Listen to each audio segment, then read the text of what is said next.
Welcome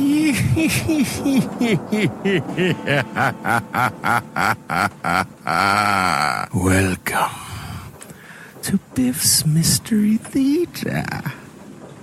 I have many tales to tell you.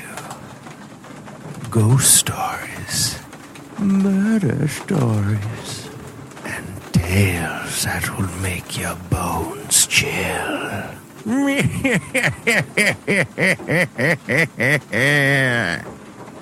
Join me, won't you?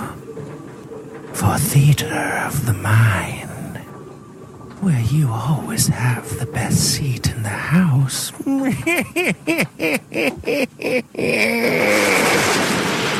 Now close your eyes and turn off the lights.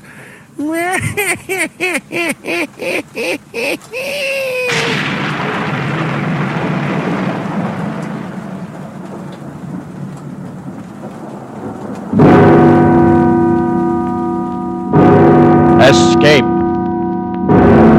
Escape tonight to ancient Egypt.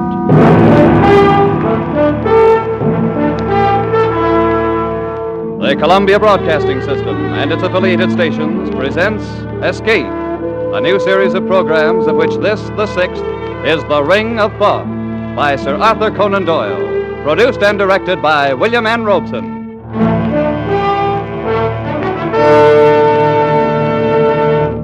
Wherever the English language is spoken, Sir Arthur Conan Doyle is known for two things: his immortal character Sherlock Holmes and his unshakable belief in life beyond the grave.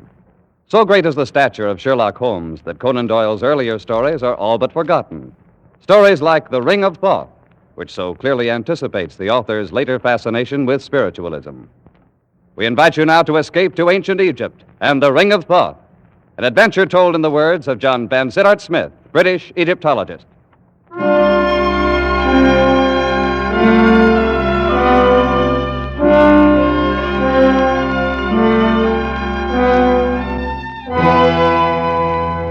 I arrived in Paris on the 3:14 express from Dieppe and went immediately to my hotel in the Rue de Lafitte.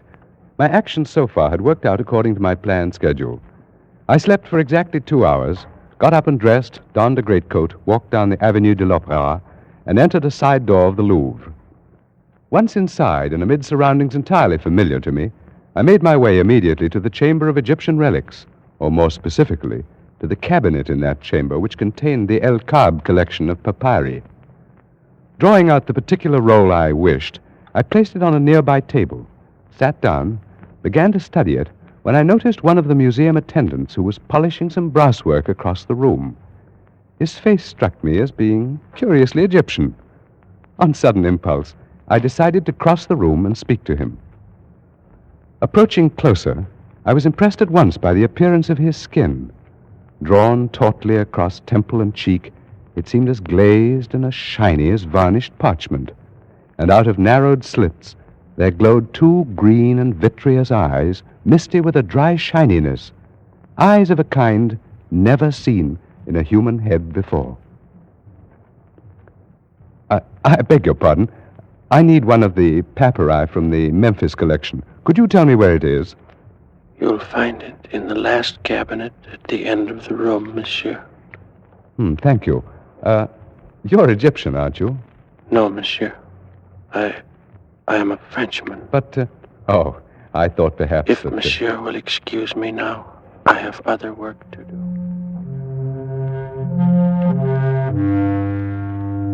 I went back to the table and took up the papyrus I had been studying before. But my former calmness in translating the intricate hieroglyphics was gone, and out of the depths of my mind welled a feeling of terrible familiarity. I concentrated more deeply on my studies, pushing aside those thoughts conducive to mental turmoil, and at last, worn out by the inward struggle, I fell asleep.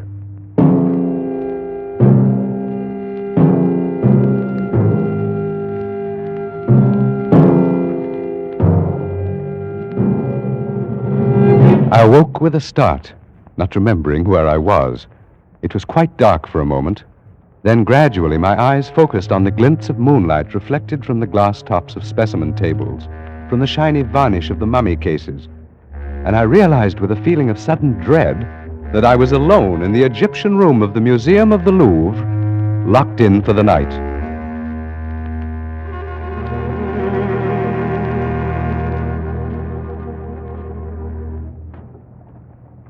And I saw at that moment, approaching through the moonlit halls, a dim yellow flame.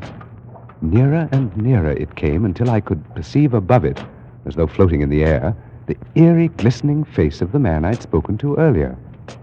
I shrank into the dark shadow of my corner, and he passed without seeing me, stopping before the mummy cases a few yards away. Scarcely daring to breathe, I watched him place the light on a table and begin feverishly to examine the tags on the specimens. In a moment, he gave a cry of delight, and, drawing one of the mummies from its resting place, laid it on the table in the full glow of the lantern and set to work. He was unwinding the wrappings from the head of the corpse. A few turns revealed a tumbled cascade of black curls. A few more, the snow-white brow, then the delicate nostrils, and at last, the full, warm, passionate lips, the face of the most beautiful woman the world has ever seen. Ah, ma pauvre petite, so long it has been, so very long. You must forgive me, beloved. I could hardly believe my eyes. The man was obviously in love with this mummy.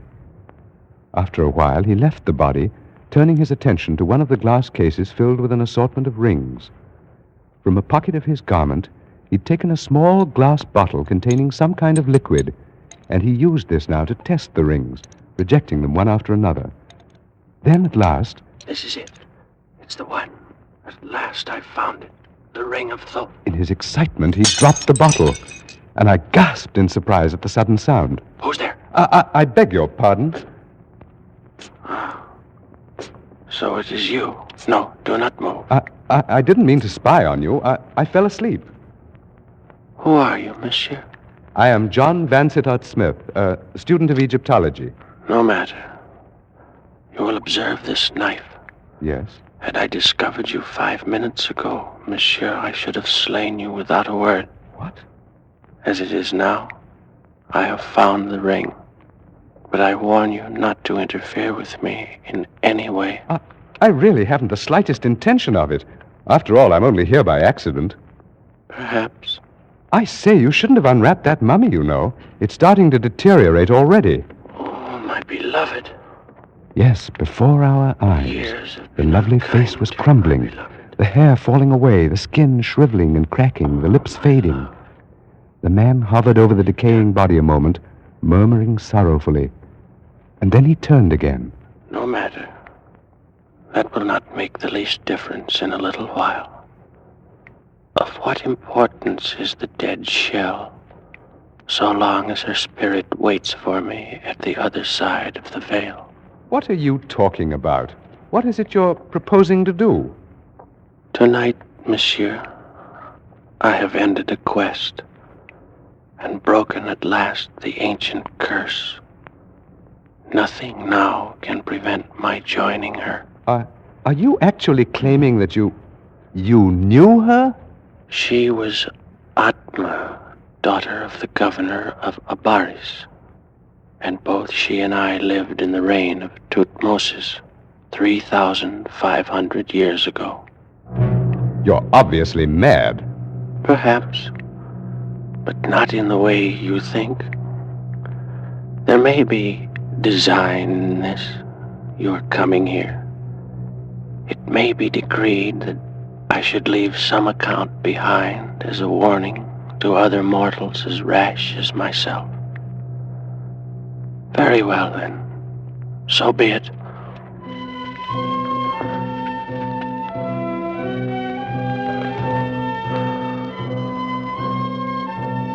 I am, as you surmised, an Egyptian.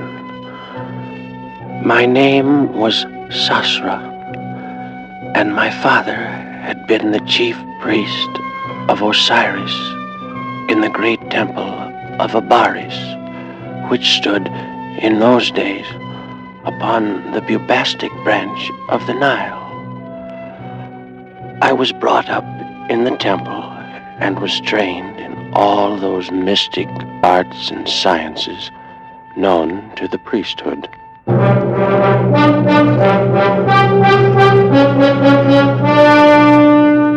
Of all the mysteries that I studied, none intrigued me more than the question of life and death. And even to this question, in time, I found an answer. But for a man to live beyond his allotted span of years, Master Sastra, the gods have not so ordained it. Then perhaps they will have to revise their ordinances now that I've discovered their secret. 'Tis not well to jest. I tremble, for though I've labored in your service for a year, I knew not the goal of your endeavors. May Osiris forgive me. Ah, what a pity you look upon it this way. For I'd thought that in return for your assistance, I should grant you, too, the gift of centuries of indestructible life. I would not have it, Master Sastra, and I beg that you, too, forgo it. Forgo it? I introduced the fluid into my veins 1 month ago. Oh, no. Then you are lost indeed. Lost? Do you call this being lost? Let's see now.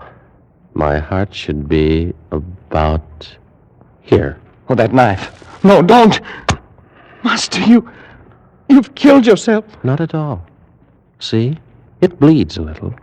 But in a while, the wound will close up. And that's all. It's immortality. No. I shall not live forever. But for 5,000, perhaps 6,000 years, I shall be immune from all dangers of violence, poison, disease, starvation. You cannot die? Now, with this fluid in my veins, nothing in this world can end my life. Dothra, are you there? Someone calls. It's Parmes, the priest of Thoth. In here, my friend. Enter. Oh, greetings, Sorcerer, master of sciences, and his worthy assistant. If you will excuse me, masters, I go to make my peace with Osiris. What's wrong with your helper, Sorcerer? The thought of a well-nigh eternal life has frightened him into gibbering superstition. Then you still believe in the discovery? Believe in it? Parmes, my friend. Look. By the heavens, what a scar. It pierces the heart. It was done only a moment ago with this knife. See? I can put it back in the wound. So. You suffered no ill effects? None whatever. And if I turn the knife in the wound, that would do you no harm? You may try it. I feel nothing. I walked last week in the snake pits by the river, was struck innumerable times. It caused no harm. By the great Anubis. Will you have it then? Out of all Egypt, I have chosen only you, my friend, to share the gift. But the choice is yours. I'd be a fool to refuse, Sorcerer. I'll have it. And now, what must I do? First, we must open a vein in your wrist, like this. Then, we drip the elixir slowly into your bloodstream. Steady now. I don't feel anything. There is no sensation. It is done. So simple? There is nothing more? That's all. And now done, it can never be changed. It seems incredible, supernatural. It's no more than a chemical discovery, but with it, while all this about us passes away, you and I, Parmes, will live on for 50 centuries. Think of it, my friend. 5,000 years of life. 5,000 years. Only the two of us. Listen, that noise. Some procession must be passing in the street. I have an idea what it may be. Come on over to the window. Beloved of heaven, clear the road, stand back, and make way for the loveliest pearl of Thebes. She's being carried on the shoulders of slaves, Parmes. She must be some woman of rank. Her name is Atma. She's the daughter of the new governor. Her curtains are drawn back. Perhaps we'll have a look at her. Oh, Parmes. Is she not beautiful? She is the most desirable, the only utterly desirable woman I've ever seen in my life. Yes, I saw her yesterday at the temple. Then you're most fortunate, my friend. You've had 24 more hours to dream about her than I have had. I must know her, Parmes. I must make her love me. I'll send gifts. I'll call on her tomorrow. Oh, it has to be then. I couldn't wait any longer than tomorrow.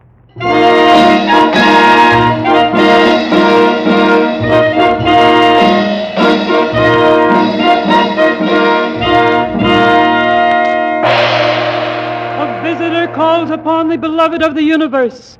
He is Sasra, priest of the temple of Osiris. Well, bid him approach. Enter, Sasra. Oh, most beautiful of all Egypt, I cast myself at your feet. That's a noble ambition. But wouldn't it be much better to sit here beside me and watch the fish in the fountain?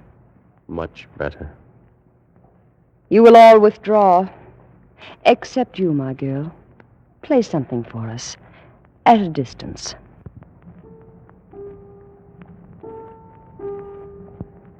Well, Sasra, for so I understand you're called, am I to deem this an official visit by a master of the temple? Oh, Atma, my beloved. That is, no, it is not official. Oh? Perhaps then you wish to see my father on personal business of your own. Oh, no. No. I shall pay my respects to him at some other time. Then could it be I you've come to see? Yes, yes. And since you've said the visit's not official, your reason must be a personal one. Oh, it is. Well, what is it? Atma, I have known women who are famed for their beauty throughout the valley of the Nile. But not one, not all of them, are so lovely as you. How thoughtful of you to come here and tell me. Atma, I've no wish to intrude my desires, my hopes, beyond such extent as you may wish to hear. But, I'm finding this very difficult. Sasra, I've been told that you're a master of science, that you've unlocked the secrets of the universe, learned all the mysteries of nature itself. Your informants have been most generous. Yes, I'm inclined to think so. What? Because you've discovered nothing at all about such a simple thing as a woman's heart. What do you mean? I come from Thebes, and the women of Thebes are warm-blooded, passionate, and we know what we want. Atma. I saw you first 3 days ago. Why do you think I told my bearers to carry me down that street beneath your window?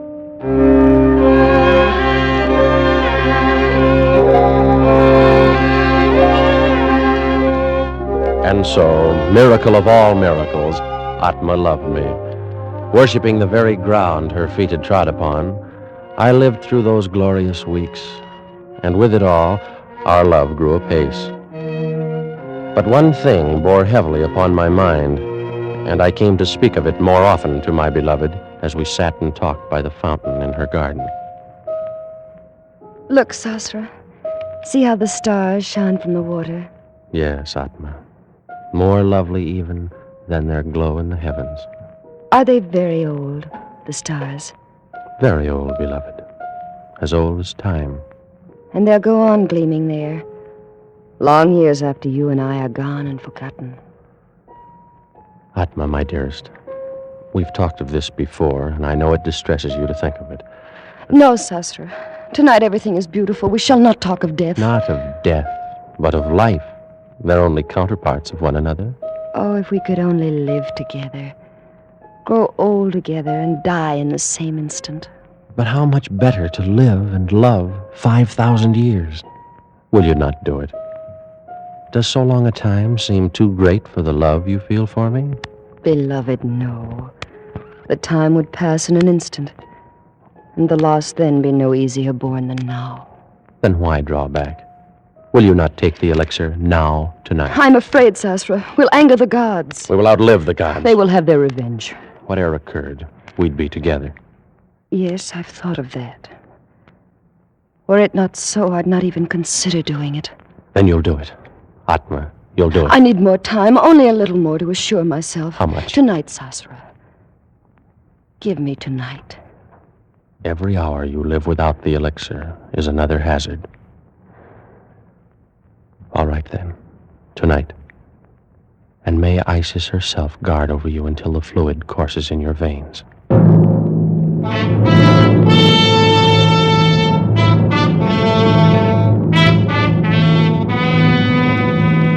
And so, on that accursed night, I went to my chambers and slept.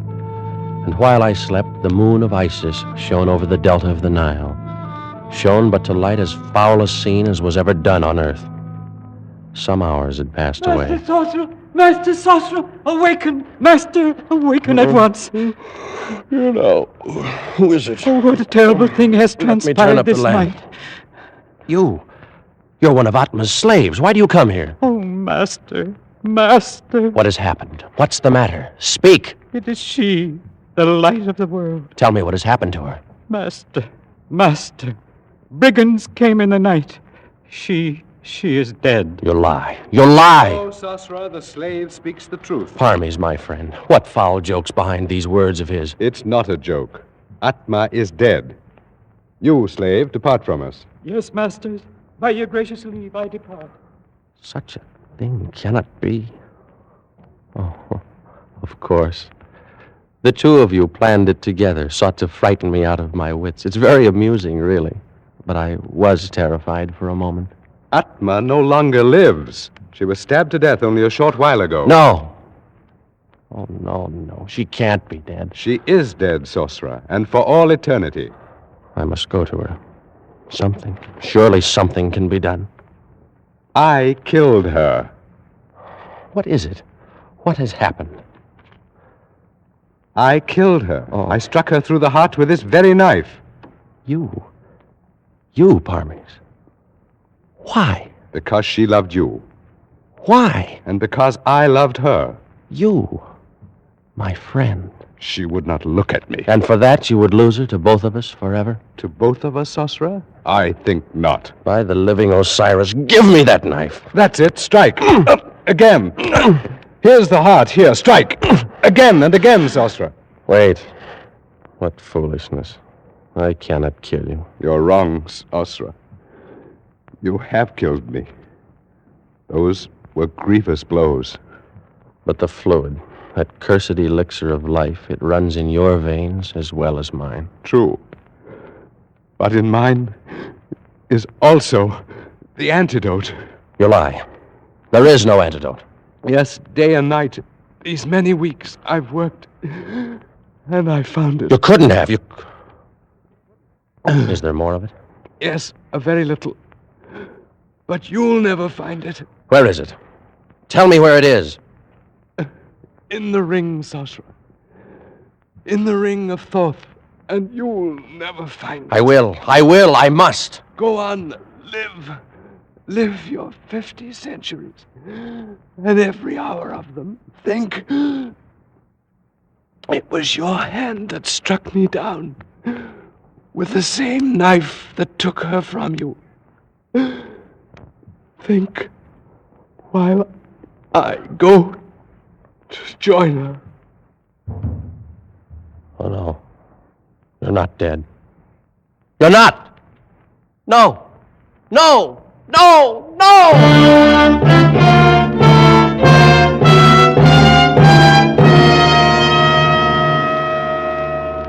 For months, I searched the papers, test tubes, and the chemical flasks in the chambers of the dead priest of Thoth. Searched and found nothing. I sifted the sands where he'd walked, questioned his slaves and servants, and learned nothing. Every moment of my life, my terrible and unwanted life, was devoted to an unceasing hunt for the ring of Thoth, and all to no avail. And in time, a horde of barbarians overran the city of Abaris. And the sands of the desert buried forever the last of my hopes.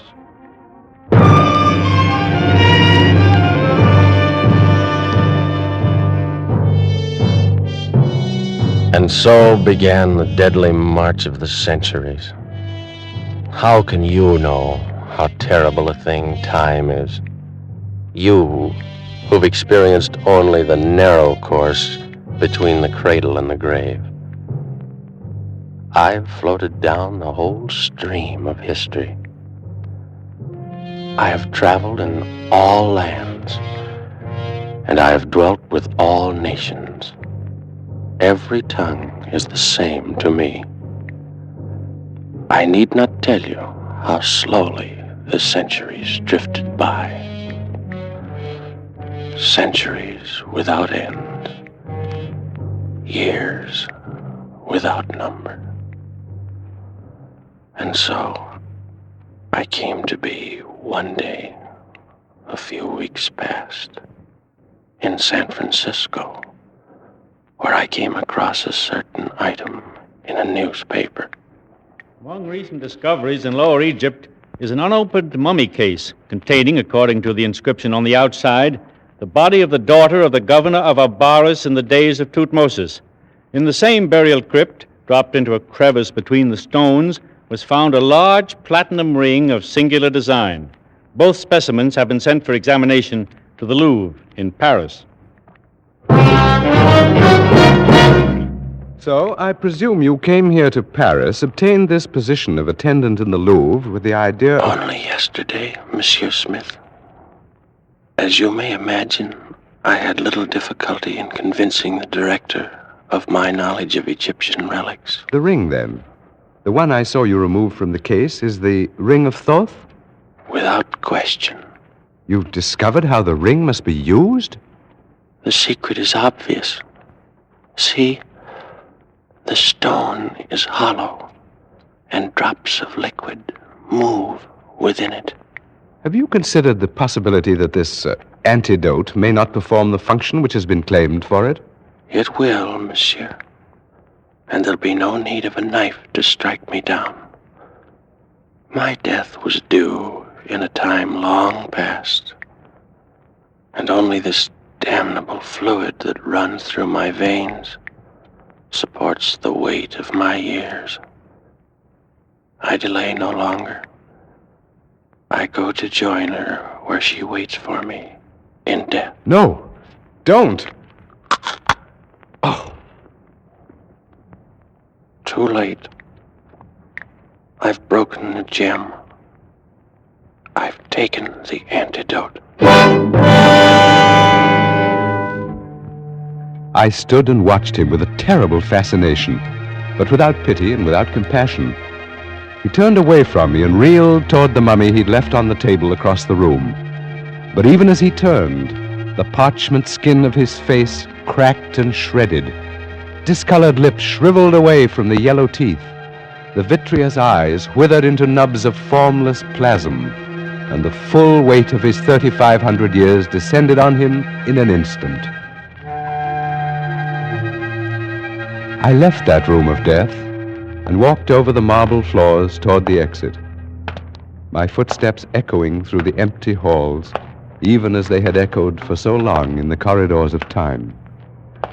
And I wondered as I walked if Sosra knew now what I knew, that the antidote in the ring of Thoth can bring death to the body, but not to the soul. And I wondered in what cloak of flesh his spirit now dwelt, just as I, Parmes, priest of Thoth, had for the last 40 years of my 3,500 dwelt in the body of John Vansittart Smith.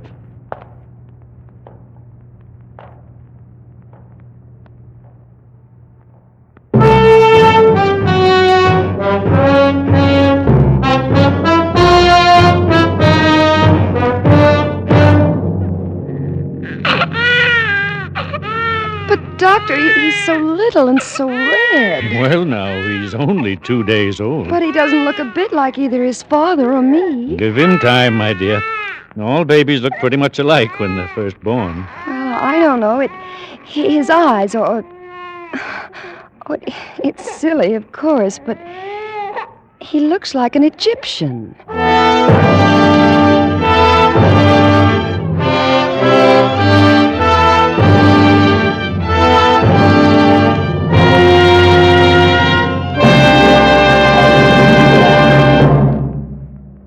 Produced and directed by William N. Robeson, The Ring of Thoth by Sir Arthur Conan Doyle was adapted for radio by Les Crutchfield, with Jack Webb as Sosra, Thomas Freebairn Smith as Vansittart Smith, and Joan Banks as Atma. The special musical score was conceived and conducted by Cy Fewer.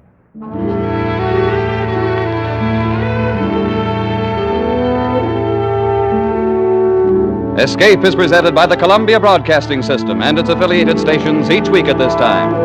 Next week, we invite you to escape to a raft in the South Pacific with John Russell in his unforgettable story of human frailty, The Fourth Man. And so good night until next week at this time, when again it will be Time to Escape. This is CBS, the Columbia Broadcasting System.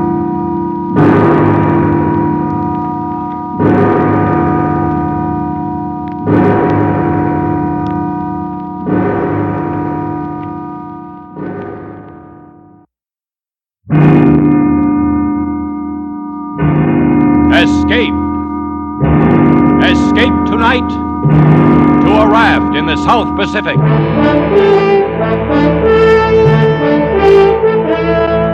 The Columbia Broadcasting System and its affiliated stations presents Escape, produced and directed by William N. Robeson. This, the last of the summer series, is The Fourth Man by John Russell.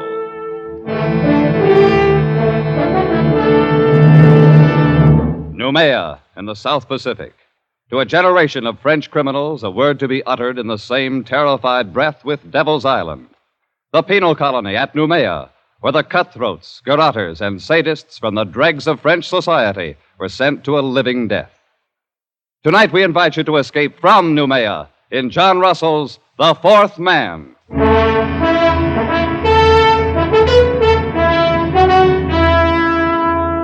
The raft stood to open sea. A mat of pandanus leaves served for its sail, and a paddle of wood for its helm. It was woven of reeds and bamboo sticks lashed upon triple rows of bladders, and it carried 4 men. 3 of them sat huddled together at the far end. Their bodies were blackened with dried blood, and the hair upon them was long and matted. They wore only the rags of blue convicts' uniforms. On wrist and ankle, they carried their mark, the dark and wrinkled stain of the manacles. There was Dubose, doctor, man of the world, murderer. Friends, the thing is done. And Fenneru, forger, ladies' man, weakling, coward. Yes, we've escaped. And the one known as the Parrot, thief and cutthroat. So far, so good. And by the way of celebration, gentlemen, may I offer you cigarettes? Cigarettes? Oh. Doctor, you're a marvel, a magician. Look at them. White and fresh as though they just came from the package. How did you do it? Oh, every 6 months there are about 75 escapes from Noumea, and not more than one succeeds. Ours would be that one, I knew. And so, 3 weeks ago, I bribed the night guard for these very cigarettes, so that we might sit here, my friends, as we are doing, and celebrate. I want a light. A light for the pet. Our doctor's a wonder. He thinks of everything. He gives us cigarettes, matches, and our freedom. Wait till you've got your 2 feet on a pavement again. That'll be the time to sound off about freedom. To wear starched collars again. To stroll with a girl, clean and fresh from her bath. Down the Place de la Concorde, the Rue de Rivoli. Suppose we get a storm. It's not the season of storms. Just the same. Suppose we get a storm. Perroquet, my friend. You must not be so impatient. Remember, we were convicts back there, festering in oblivion. Now we are men raised from the dead. Suppose we get a storm. You've got a gift of speech, Doctor. But where's the ship that was going to meet us here? This is the day, as agreed. It will meet us. The wind will blow us to China if we keep on. We can't lie any closer to shore. There's a government launch at Torreon. And I doubt if the native trackers have given us up. Careful, Parrot. The natives will eat you yet. I've heard about that. Is it true, Doctor, that they'll keep all the runaways they can capture to fatten on? Oh, they prefer the reward still. I doubt if they've entirely lost the habit of cannibalism. Piece by piece, Parrot. First they'll sample you. Then they'll make a stew out of your brains. Oh, they won't miss a thing. Shut up, Fenneru. The filthy brutes. Oh, I almost forgot. We have one of them with us.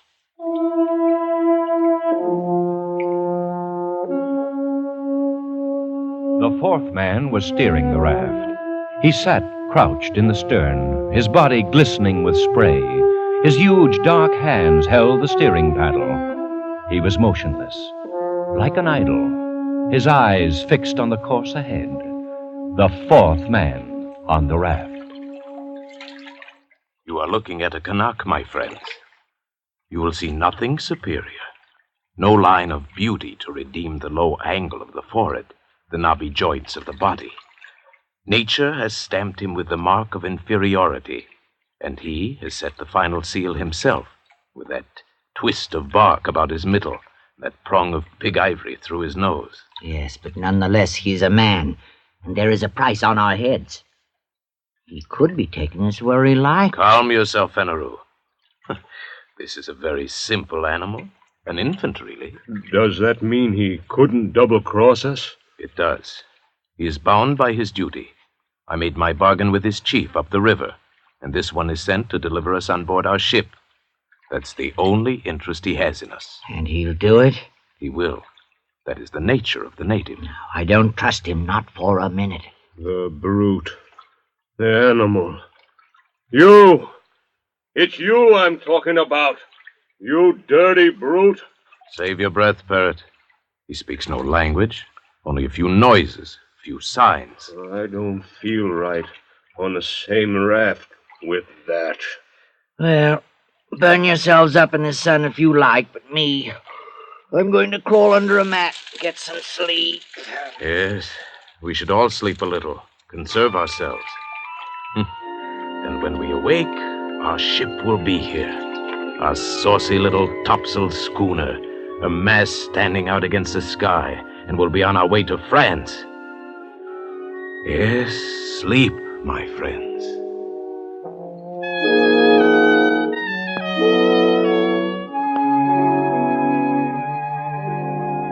The two younger convicts dozed under the heat of the day, but not the doctor. He stood once again to sweep the skyline under his shaded hand. His plan had been so careful, so precise. He had counted absolutely on meeting the ship, a small schooner, one of those flitting half-piratical traders of the Copra Islands that can be hired, like cabs in a dark street, for any sinister enterprise.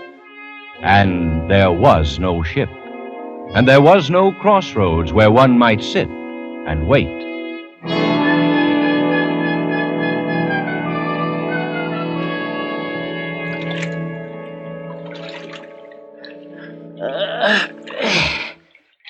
Good morning, Doctor. It's afternoon, Fenneru. Oh, yes, so it is. I slept like a corpse. Hey, where's the ship, Doctor? It was going to be here when we woke up. It will be. Oh, I'm thirsty. I'm dying with thirst. So we all, Fenneru. Where's the flask? I'm roasted in the sun. You'll just have to roast some more.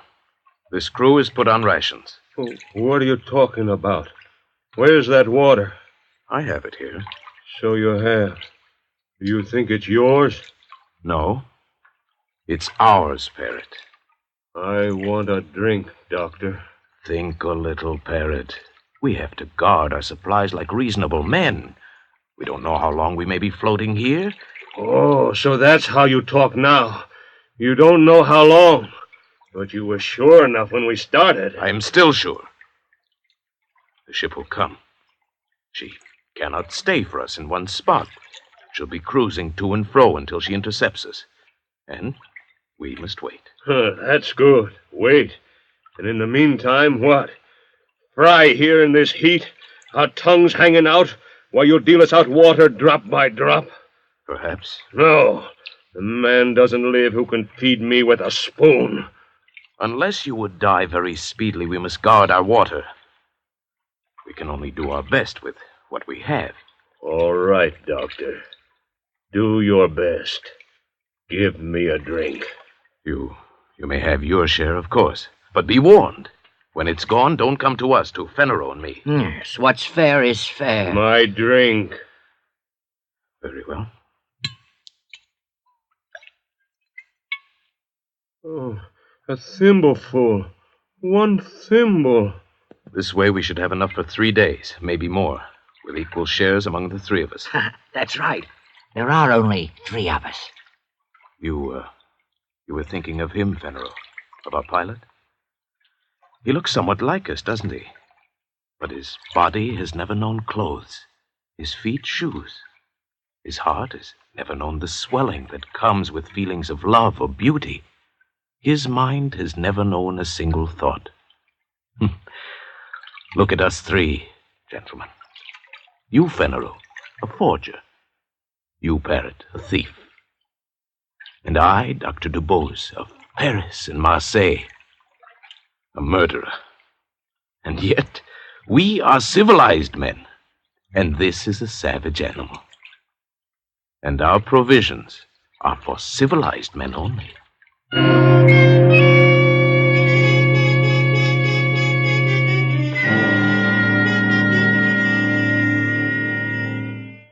The 3 men awoke to the second day on the raft. They looked and saw the far round horizon and the empty desert of the sea and their own long shadows that slipped slowly before them over its smooth, slow heaving. The land had sunk away from them in the night. The trap had been sprung. As the savage sun kindled upon them with the power of a burning glass, a calm fell, an absolute calm. The air hung, waited. The sea heaved and fell in polished undulations, and the sun shone, driving in under their eyelids like white-hot splinters. They crawled to the shelter of their mats, gasping, shriveling. And the water, the world of water, was slack and thick as oil. Oh, how lonely it is. Dr. Dubose. Yes, Parrot? Look around you. What do you mean? Go on, look around. What do you see? I see water, Parrot, and the horizon. What? Nothing else. Oh, don't you see a ship? A saucy little schooner? Those were your words. Well, where is it? Why don't you see it? It will come. Will it comfort us to be dead when it comes? You say that you count on your friends, but suppose they leave you to rot here. Leave Parrot and me to rot here. That would be a joke, eh, Doctor? To wait for a ship that will never come? It will come. My friends will not fail me. Why? How do you know? How can you be so sure? There's a safety vault in Paris, full of papers to be opened at my death. Those papers contain confessions. No, gentlemen, my friends will not fail me. Parrot. A moment ago, you asked me what I saw. Well? There was something I neglected. What's that? I see a Canuck on this raft with us. He does not join us. He does not look at us. He sits on his heels in the way of the native, with his arms hugging his knees. He sits at the stern, motionless under the shattering sun, gazing out into vacancy. Whenever I raise my eyes, I see nothing else. Only this Canuck. He seems to be enjoying himself quite well. I was thinking so myself. The cannibal. The savage. He does not seem to suffer. What's going on in his brain? What does he dream of there? He looks as though he hates us. The dirty rat. Maybe he's waiting for us to die. Maybe he's waiting for the reward. At least he wouldn't starve on the way home. He could deliver us piece by piece. How does he do it, Doctor? Hasn't he any feeling? I've been wondering. It may be that his fibers are tougher. His nerves. But we've had water, and he hasn't. And yet, see his skin. It's moist and fresh. And his belly, fat as a football. Don't tell me this savage is thirsty. Is there any way he could steal our supplies? Certainly not. Suppose he has his own supplies, hidden. What? We'll see. Search the raft. Come on, we'll learn his secret. Here, look under the mats. Tear it apart. I'll push him aside. Anything there? No. Gentlemen. We were mistaken. He has nothing hidden. You're wrong about him, Doctor. You say he has no understanding. There's one thing he can understand. Pain! Parrot, not so much. That's enough. There's come. That'll teach you. Not so chipper now, are you? Not so happy with your luck. That'll make you feel... Well, Parrot, you feel better now, don't you? Superior. Come back, my friends. Come back under the mats. The glare of the sun is not so bad there.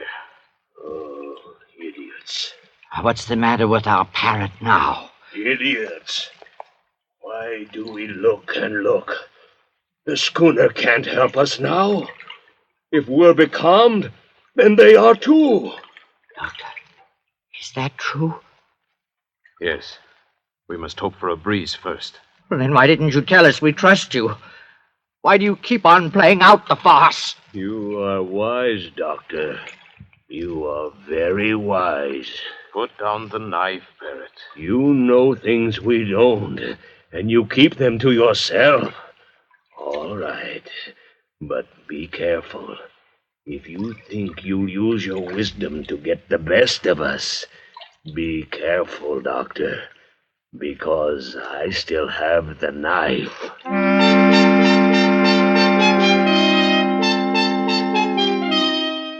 And so the days dragged by, the second, the third, and now it was the fourth day, and still there was no breeze, and still there was no ship. Oh, Doctor. Yes? What do you stare at? At him. At him, the native. The Canuck. Why? Look at him. And look at us.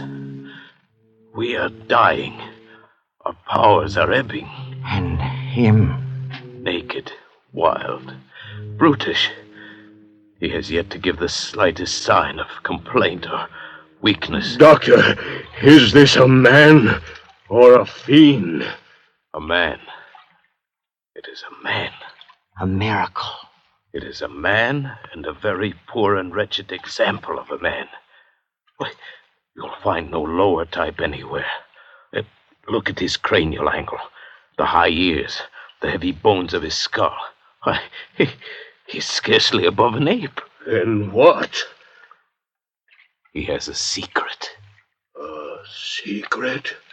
But we see him. Every move he makes, every minute. What chance has he for a secret? Absurd. Here are we three, children of the century, products of civilization. And here is this savage who belongs before the Stone Age. Is he to win this struggle? Absurd. What kind of secret? I can't say. Perhaps some method of breathing, some strange posture he uses to cheat the sensations of the body. Such things are known among primitive peoples. Known and jealously guarded, like the properties of certain drugs, the uses of hypnotism. Who knows? We can know. We can find out. Would you ask him? Useless. He would not tell. Why should he? We scorn him. We give him no share with us. We abuse him. And so he falls back upon his own expedients. They are the means by which he has survived from the depth of time, by which he may yet survive when all our wisdom is dust. There are a number of ways of learning secrets. I know them all. It would be useless. How could he stand any torture you might invent? You saw how he behaved before? No, that's not the way. Oh, listen to my way. I'm tired of all this talk. You say he's a man. All right, then he has blood in his veins. At least we could drink. No, it would be too hot. It would be salt. Well, kill him then and throw him over the side. Let's be rid of the thing. We gain nothing. Then what do you want? I want to beat him. That's what I want. To beat him at the game. For our own sakes, for our racial pride, we must. To outlast him. To prove ourselves his masters. Watch him. Watch him closely, my friends. Watch? I'll watch all right, my good doctor. I'm not sleeping anymore, and leave you alone with that bottle. The bottle. The bottle. I've been meaning to discuss our rations with you. Have you? We're running very short. I'm afraid we must cut down again. And what are we cut to? Half a thimbleful. No. We must keep our wits. I say no. All right. Then we'll put it to a vote. You say no. I say yes. Fenneru. Yes, anything, but give me mine now. Then it's half a thimbleful for Monsieur Fenneru. Your share, Fenneru. More, I'll die. Give me more. No more today. You must, Doctor. No more today. Look, a ship. Oh, at last. Where is it? I don't see any ship. It's a trick. Look, Fenneru, he has the bottle. You dirty thief. Look at him. You killed him with that oar. What about the bottle? Yes, there's some left. You caught him just in time. And you caught the bottle just in time. It seems I did. And there is no ship. There will be no ship. We are done. Because of you and your dirty promises that brought us here. Doctor. Liar. Fool. Don't come any closer. Unless you want this flask broken over your head. No. Oh, I wouldn't want that. Why, just think, Parrot. Why should you and I fight? We can see this trouble through and win yet. This calm can't last forever. Besides, there will be only two of us to divide the water now. Yes, that's true, isn't it? Fenneru kindly leaves us his share, an inheritance. All right. I'll take mine now. My share. Right now, if you please. Later, we'll see. So be it. Your share. Many thanks. And now, Fenneru's share. To me, please. As you say. And now, another good doctor. 3. That's enough, Parrot. No, Doctor. It's not enough. Now I'll take the rest. Parrot, stop my arm. I'll kill you if you don't let go. Thank you. You see, I have manners, haven't I?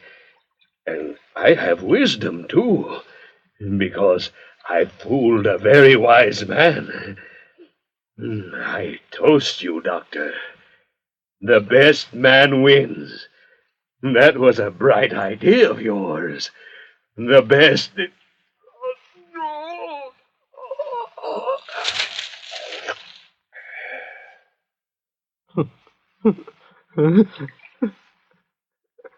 So the best man wins, eh, Parrot? You forgot I'm a doctor, didn't you? You forgot that a man cannot go without water for 4 days, then drink his fill and live through it, huh? Go on, Parrot. Gasp out your worthless life. While I laugh. Yes, the best man always wins, Parrot. The best man... So, best man wins, yes, Doctor. You forgot my knife, didn't you? Forgot me, lying at your feet. Gave me up for dead, didn't you? But now it is I, Veneru, who will outlast the two of you. Yes, my good doctor. The best man always wins. Veneru, you fool. The water. It's running out. Hey.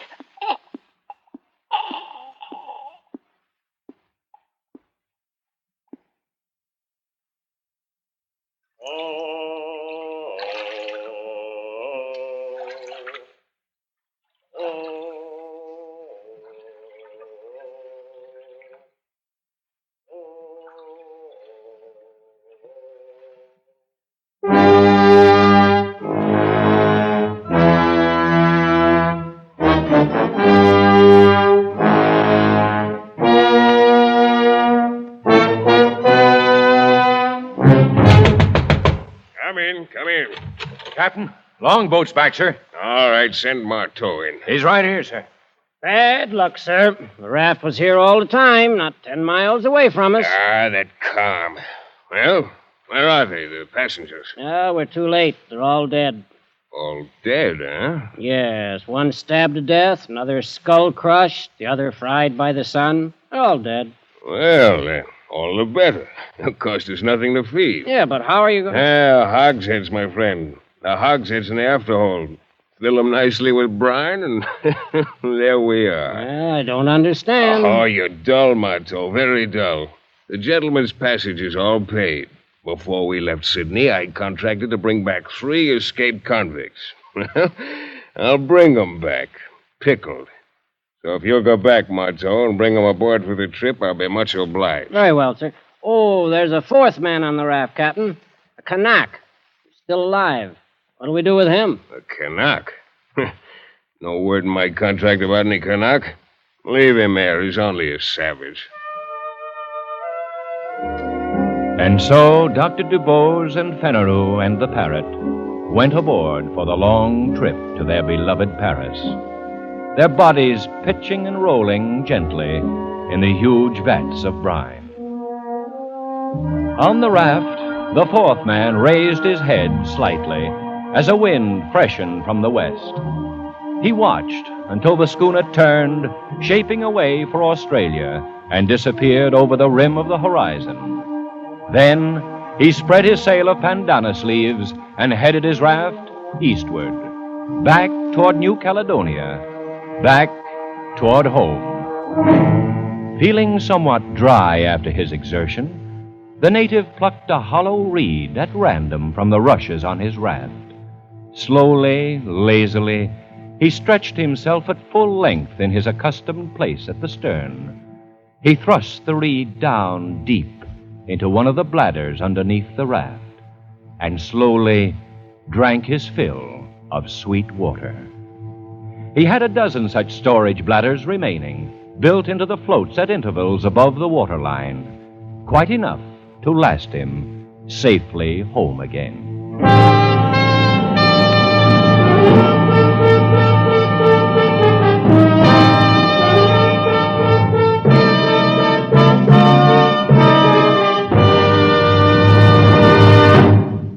Escape is produced and directed by William N. Robeson. The 4th Man by John Russell was adapted for radio by Irving Rabich, with Paul Frees as Dr. Dubose, Joe Kearns as Fenneru, and Nestor Paiva as Parrot.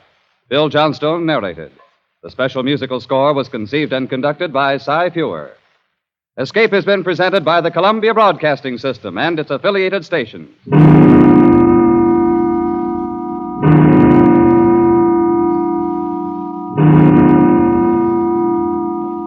Be sure to be with us next Monday night when the Radio Theater returns to the air with Betty Davis and Glenn Ford starring in A Stolen Life. Remember, next Monday evening from 9 to 10 p.m. Eastern Daylight Time, the Lux Radio Theater starts its 14th year over CBS. The play, A Stolen Life. The stars, Betty Davis and Glenn Ford. This is CBS, the Columbia Broadcasting System.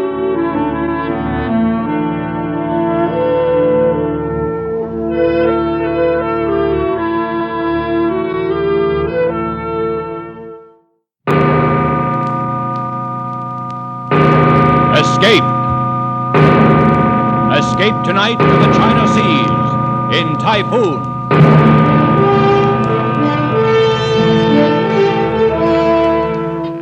The Columbia Broadcasting System and its affiliated stations presents Escape, a new series of programs of which this, the fourth, is Typhoon by Joseph Conrad, produced and directed by William N. Robeson.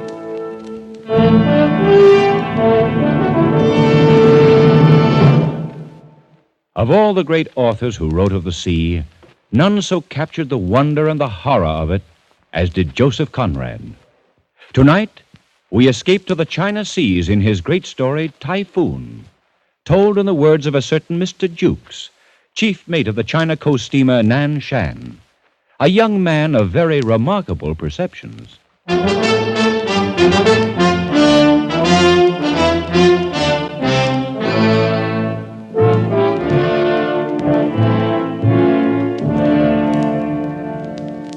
I've been sailing the China Sea long enough to see some strange and terrible things, but nothing as bad as that was. Why, God himself forgot us, and the whole blinking universe set out to do us in that night. It was the... Oh, but that comes later. I guess you can't really understand what happened on board the Nan Shan without knowing something about our skipper, Captain McWhirr. Stupid McWhirr, I called him. And after sailing with him for 3 years, I ought to know what I'm talking about. Why, I tagged him right off, first day he came aboard to take command. In Liverpool it was. And Mr. Siggs, who was one of the owners, was showing him around the deck. There's no more modern ship afloat. I might say again that you've come to us very highly recommended, Captain McWhirr. We've a great deal of confidence in you. Thank you, Mr. Siggs. She's a brand new ship and a good ship. There's no reason why you shouldn't continue in command of her as long as you like. Well, that's fine. She'll be the smartest thing afloat in the China trade. Why, she's put together like a Swiss watch. Precision built from stem to stern. Wait, just a minute, Mr. Siggs. What is it? That lock. Lock? What lock? Here, on the cabin door. What about it? You'll notice how it's been set in the frame, somewhat cocked at an angle. The ship starts rolling a bit, and the first thing you know, it snaps open and leaves the door swinging. It really should be fixed, Mr. Siggs.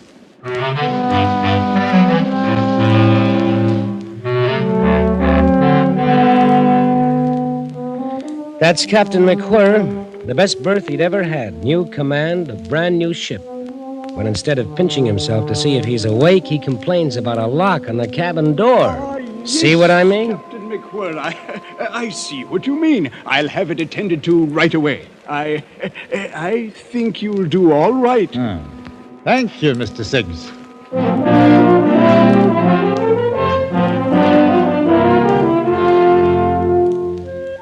Well, everybody knows what the China coast is.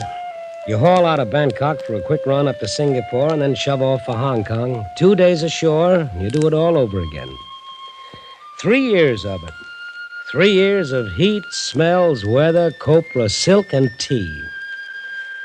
Along in there somewhere, the owners decided to transfer the ship's registry to the Siamese flag. Don't ask me why. They just did, that's all. Anyway, I can tell you I didn't like it. When you grow up under the Union Jack, you figure to go on sailing under it. Not that the skipper, of course, could understand that kind of a feeling. Oh, no. Not old stupid McWhirr. Aye? What is that, Mr. Jukes? They just sent the new flag out from shore, sir. Here it is. Oh, fine, fine. Unroll it. Let's have a look. Ah, yes. In my opinion, sir, it's a queer kind of flag for a man to sail under. Oh? And what's the matter with it? Well, it just looks queer to me, that's all. Well, now, let's see. A white elephant on a red field. Oh, just a minute. I'll look it up in the book. Here we are. Siam. White elephant on a field of bright red. Length exactly twice the breadth. So. Oh, there's nothing wrong with this flag, Mr. Jukes. Oh, isn't there? Not a thing. I hardly thought there could be. After all, these people ought to know how to make their own flag. It stands to reason. Does it now? You must have it confused with some other flag, Mr. Jukes. Well, all I can say is... Of course, you'll have to take care the seamen don't hoist the elephant upside down. That is, before they're quite used to it. I presume it might be taken for a signal of distress. And in that case, the way I see it, that elephant stands for something like the nature of a Union Jack in the British flag. Oh, you think so? Well, it's like a bloomin' Noah's Ark, that's what it is. Mr. Jukes. I'm sorry, sir. I can't see where the color of a flag could anywise affect the navigation of a ship. All right, sir, I'll instruct the hands. It'd certainly be a most distressful sight to see that elephant hoisted upside down.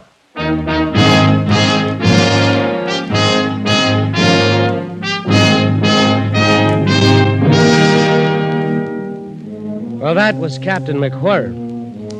Couldn't get a thing through his head if you drew him a picture.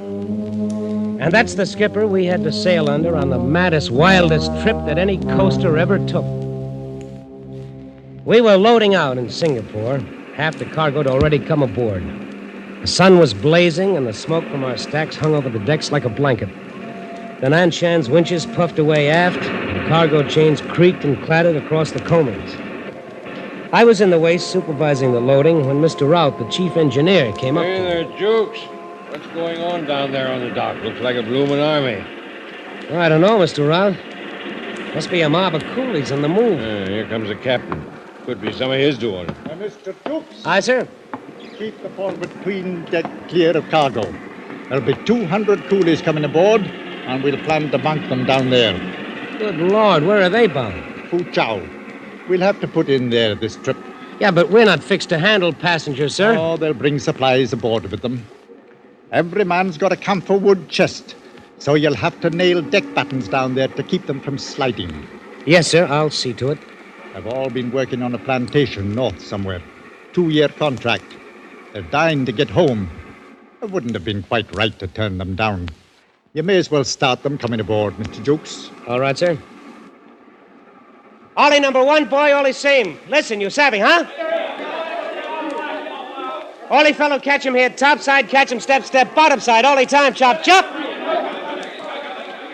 Single file now. One fellow, one time, all the time. What do you suppose they carry in those boxes? Oh, I suppose they're personal belongings, Mr. Jukes. And, of course, their 2 years' pay in silver dollars. Well, they're as vicious a looking bunch of murderers as I've ever seen. Murderers? Oh, come now, Mr. Jukes. 1 or 2 of them, maybe. But in the main, I'd say they're honest workmen. Have to be to stick out a 2-year contract on one of these plantations. Just the same, sir. We'd better not take any chances. No, I checked the lading weights carefully, Mr. Jukes. We can carry them without any overloading at all. I mean that... All right, sir. I'd better go hide the silverware in the officer's mess. He's a hard lad to understand sometimes.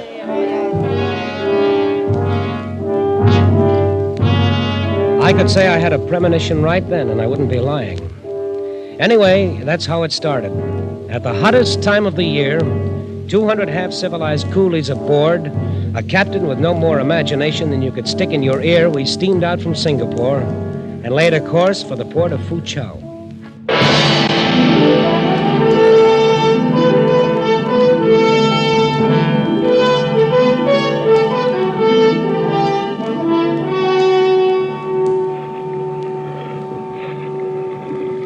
Tell you, Jukes, I don't like it. I don't like it a bit. What don't you like about it, Mr. Round? Well, the looks of things. Something ominous about it. Oh, there's a bit of a swell running all right. There's not a breath of wind. It's uncommonly hot, that's all. Gives a man the jumps. You're as bad as the second mate. He's been groaning around like the voice of doom all day. Well, Mr. I don't Jukes. know. Mr. Jukes! Oh, that's the old man. I'll see you later. Keep your steam up, Mr. Round. Are you calling me, Captain? I was, Mr. Jukes. What was all the long conversation with Mr. Rout? Oh, why, nothing much, sir. I didn't see any harm in talking a bit. I'm not on watch, you know. Oh, no, nothing wrong with it, nothing at all. I just wondered what you could find to talk about. Well, different things. I don't know. I've seen people on shore sit around a table and talk for 2 or 3 hours. I never could understand it. It's just conversation, that's all, about nothing in particular. Seems pretty silly. Well, You've noticed the barometer, no doubt? Yes, sir. It's dropping. Falling fast. Quite low now. Take a look. I'll say it's dropping. Bad time of the year for that sort of thing. Very bad. Anything you want me to do, sir? Oh, no. Must be some uncommonly dirty weather knocking about somewhere. Eh, Mr. Jukes? Yes, sir. Well, that's all. Just thought you ought to know about it, that's all. Carry on, sir, carry on.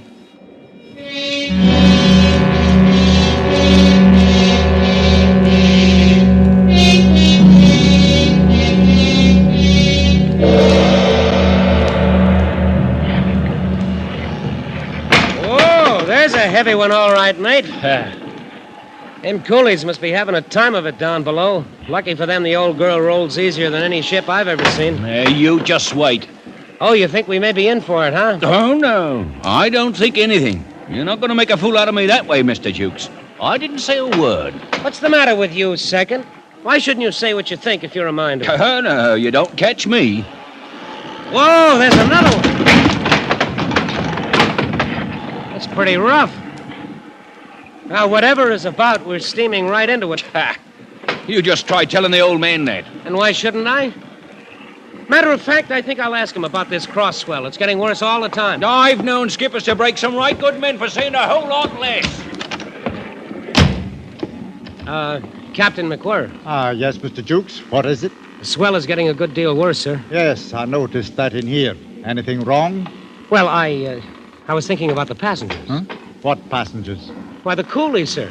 Then if you mean coolies, say coolies, Mr. Jukes. A man ought to say what he means. What about the coolies? She's rolling her decks full of water, sir. I thought you might want to put her head at the swell for a bit, until this goes down, of course. So that's it, eh?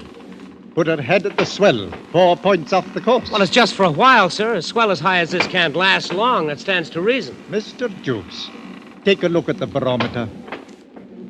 Good Lord. Yes, exactly. It's a dead calm outside, isn't it? There's not a breath of air stirring, sir. Only that cross swell. I've been reading in the book here about storms. It's a funny thing. If a man believed everything written down here, he'd spend half his life running to get behind the weather. If I was to go by what this fellow says, I'd alter my course and come booming into Foochow from the north. 4 days late, 300 extra miles in distance, and a pretty bill for coal on top of it. I tell you, Mr. Jukes, if I knew every word in here was gospel true, I couldn't bring myself to do that. No, sir, I guess not. And how's a man to know if the book is right? If you dodge around a spot of dirty weather, how do you ever find out it was there in the first place? Answer me that. No, Mr. Jukes, there's things that a man can't get from books. I've thought it all out this afternoon. We'll hold her steady as she goes. Whatever you say, sir. You're the captain. I guess I'd better write up the log. I'm going on watch. Good. I dare say we're heading into something a bit out of the ordinary. Call me at once if anything shows up in the night, Mr. Jukes. All right, sir. I'll see to it. And, Mr. Jukes. Yes, sir. If you're going into the chart room, please close that blinking door. I can't stand to hear a door banging. Yes, sir. 8 p.m. Swell increasing. Ship laboring heavily and taking water on all decks. Still a dead calm and very hot. Batten down the coolies for the night. The barometer is still falling. All appearances indicate an approaching typhoon.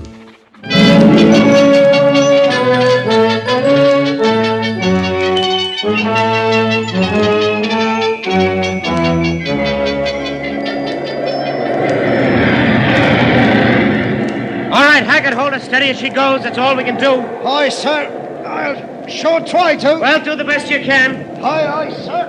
Mr. Jukes. Mr. Jukes. Aye, Captain, I'm coming. Stand by. Over here, Mr. Jukes. Starboard bridge rail. Right, sir. Coming over. Mr. Jukes, why didn't you call me? Oh, there was no warning, sir. Hit us all of a sudden about 5 minutes ago. Blasted right out of a dead calm. The book was right in some parts, anyhow. How's it go in the wheelhouse? Hackett is... Look out, sir. Hang on. What about Hackett? He's on the wheel. Second is putting up shutters. The window glass will go if she starts breaking any higher. Oh, she'll break higher, Mr. Jukes. Much higher. It's a happy thought. You haven't altered the course? No, sir. Heading straight at the wind. Good. Nothing else we can do, Mr. Jukes. Understand? Yes, sir. Some things a man can't find in books. Just keep it at it, that's all.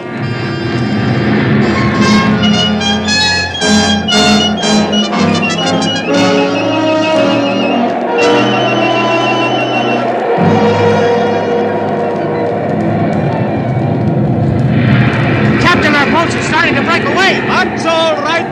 But the boats, sir, two of them are gone now. It can't be helped, Mr. Jukes. Hammering through a mess like this, you're bound to leave something behind. Stands to reason. Hold hard. Good. She's still rising, all right. That one broke over the wheelhouse. We're done for sure. What's that, Mr. Jukes? You say something? I said. Is there any chance at all, sir? Can she live through it? She may. We can hope so long, at least. She's a good ship. It's all a man can ask. What's that? Somebody yelling? It's below us on the foredeck, sir. Up here, starboard bridge. Man shouldn't be on that deck unless he has to. It's a bit dangerous. Are you there, sir? Over here. What's the trouble, bosun? Them Chinese, sir. Wait, hang on. The Chinese. What about them? They've all fetched away, sir. One big lump. It's horrible. Yeah, now what do you mean, fetched away? Rolling around in a hold in one big lump. Screaming like bloomin' maniacs, sir. All adrift. Mr. Jukes? Yes, sir. I can't make head nor tail of this. I guess you'd better go below and see to it. Put things in order. Well, what shall I do, sir? I can't tell you up here. Find out what's wrong. Straighten it out, that's all. That's all? Take the bosun with you. I'm going to try for the wheelhouse. All right, sir. Come on, bosun. Aye, sir. Just straighten it out, that's all. Well, how's the wheel stand, Hackett? As steady as she goes, sir. You realize, of course, we've hit a typhoon. Aye, sir. Sorry I can't give you relief. Can you manage a while longer? I'll hold her to the course, sir, as long as there's a ship beneath her. That won't be long. Oh, anything wrong, second? Wrong! We're all as good as dead men, that's what's wrong. Oh, no, I wouldn't say that. She's still afloat. Ah. And we've got it lucky here on deck. Plenty of chance to see what's coming before it hits us. A man always feels better when he can see what's coming. But it's a different story down below there. Not having knowledge of what's going on. Not knowing if we're afloat or sinking. Now there's the lads that's got it tough. The ones down there in the engine room.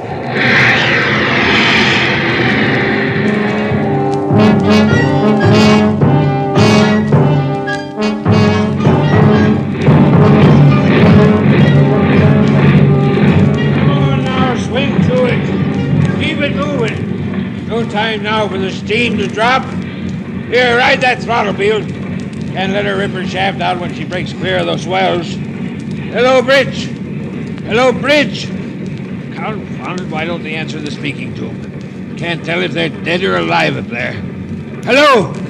Hello! Yes, Mr. Rout? Captain, how is it on deck? Bad enough. It depends mostly on you. Well, so far so good. We're holding a full head of steam. Good. We'll need it. Don't let me drive her under, sir. Have to take a chance. Can't see 20 feet up here. Got to keep moving enough to steer. I understand, sir. Count on us. Getting smashed about a good deal, but doing fairly well. As long as the wheelhouse stands. Wait, hold on. Hello! Hello! Is that the captain, Mr. Rout? I've got to talk to him right away. Wait a minute, Jukes. Something's happened up there. Hello! Hello, Bridge! You still there, Mr. Rout? Right. Anything wrong, sir? No, not now. The second mate's lost, though. Overboard? Oh, no. Lost his nerve. Awkward circumstance. Had to knock him out, too. Too bad. You hear that, Jukes? Yes, let me talk to him. Captain, Jukes here. The bosun and I just took a look at the 'tween deck. It's them bloomin' boxes, sir. They've all broke loose and smashed to bits. And the coolies are fighting like crazy men for them silver dollars that's rolling around. Fighting? We can't have fighting on board, Mr. Jukes. There are 200 of them, sir. They're all trying to kill each other. I can't have it, Mr. Jukes. Put a stop to it at once, do you hear? Put a stop to it? How? They're crazy mad. They'll kill anybody that came on that deck. You're second in command, Mr. Jukes. Use your authority. Make it clear to them. We simply can't have fighting. Make it clear to them. Oh, yes, sir. After that, you'd better gather up all the money. I can't have it lying about on the deck. Get the bosun to help you. Wait, here it comes. Gee, Harsaphat. There's the one that does it. That must have swept the deck from stem to stern. Hello! Hello, Captain McGuire. You all right up there? Everything's all right, Mr. Rout. All the boats and half the starboard rail carried away. Nothing serious. There's nothing to worry about, Mr. Rout. Carry on. Nothing to worry about.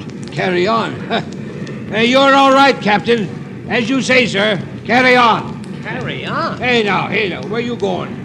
Where you going, eh? Where do you think I'm going, you loudmouthed old windbag? Out on that deck to get myself murdered.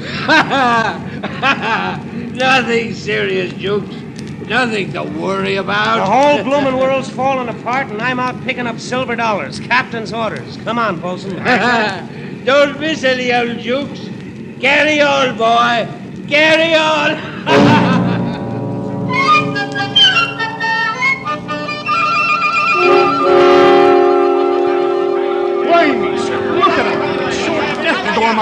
No help for it. Our gallant skipper says to stop the fighting. Use our authority.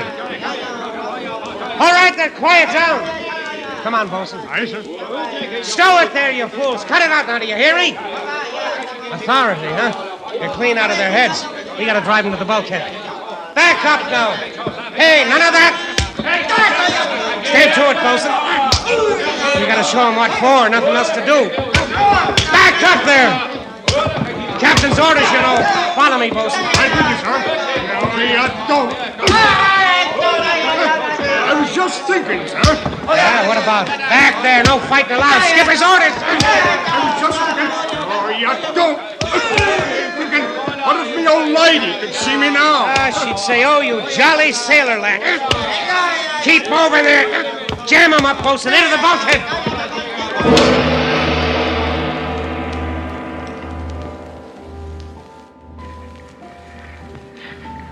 Captain.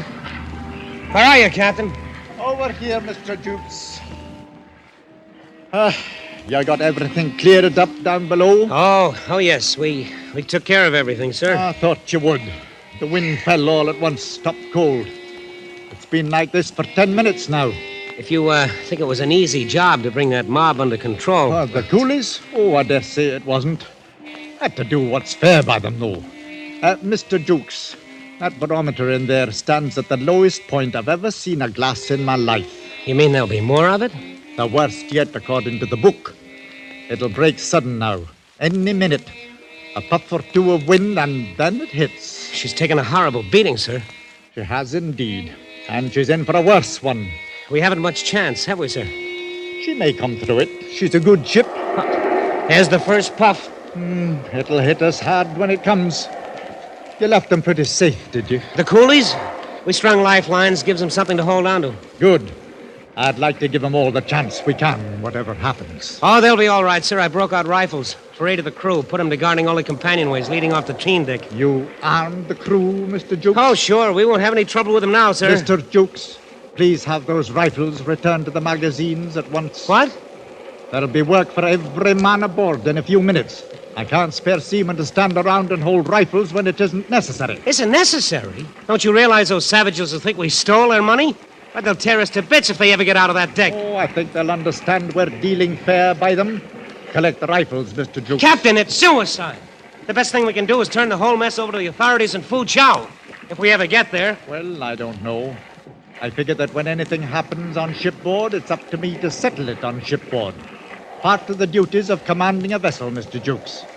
I've no doubt I'll be able to reach an understanding with these men later. Understanding?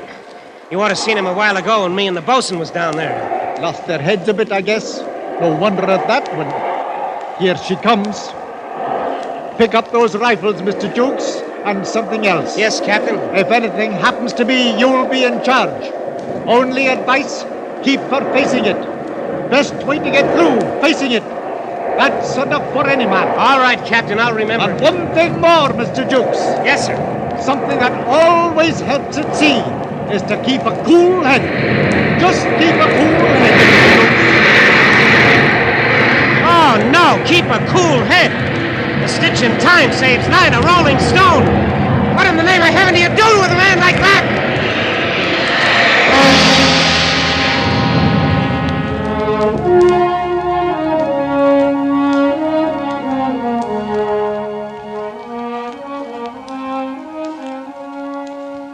There was a clear blue sky and bright sunshine the morning we steamed into Foochow Harbor.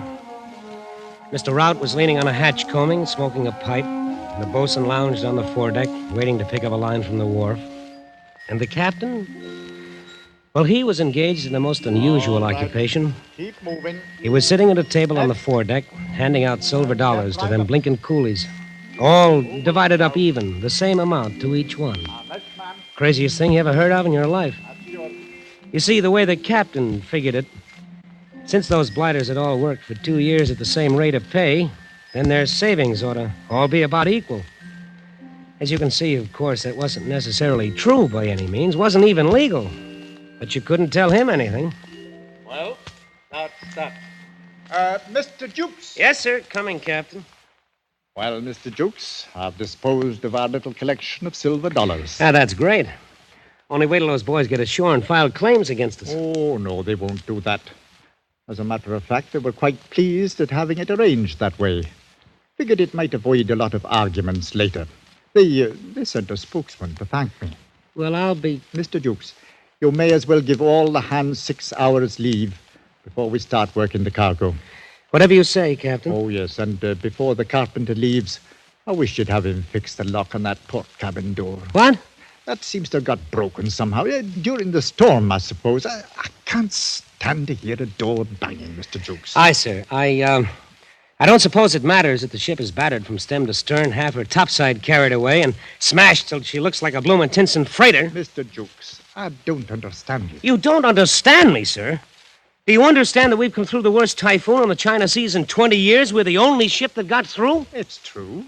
I suppose we were a bit lucky. Lucky, sir? With 200 murdering cutthroats running loose aboard and the very heavens doing their worst? We had a job to do, and we did it. That's all, Mr. Jukes. That's the important thing. Yes, sir. That's all. That's all, he says. A job to do. A bit lucky. What can you do with a man as thick as that? But then, as I started to turn away, Captain McWhirr said something else that surprised me. With emotion wrung from the very bottom of his soul, he uttered words I never thought I'd hear coming from so stupid a man. But I'm glad we brought her through, Mr. Jukes. Truly I am. She's a good ship, Mr. Jukes. A good ship. I should have hated to lose her. I should have hated to lose her.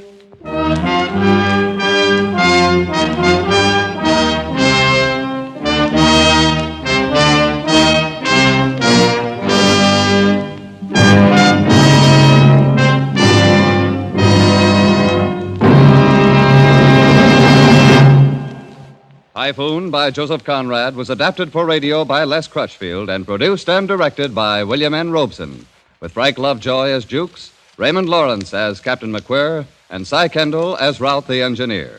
The special musical score was conceived and conducted by Cy Fewer.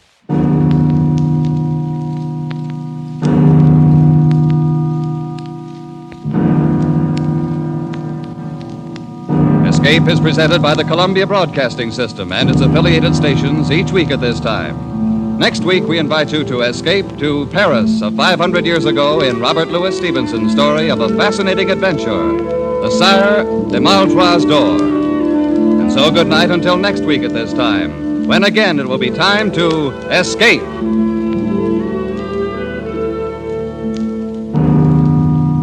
This is CBS, the Columbia Broadcasting System.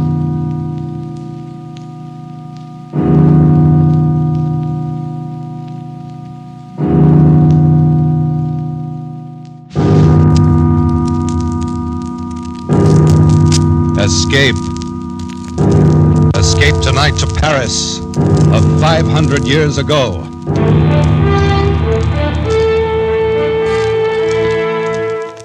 The Columbia Broadcasting System and its affiliated stations presents Escape, a new series of programs of which this, the fifth, is the Sire de Maltroit's Door, by Robert Louis Stevenson. Produced and directed by William N. Robeson.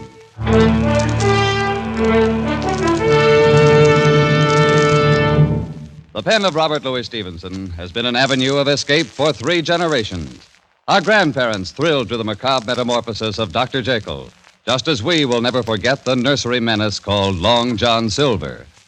Tonight we escape with Robert Louis Stevenson down another avenue, which leads to Paris in 1429, and the amazing adventure of the Sire de Maltois' door.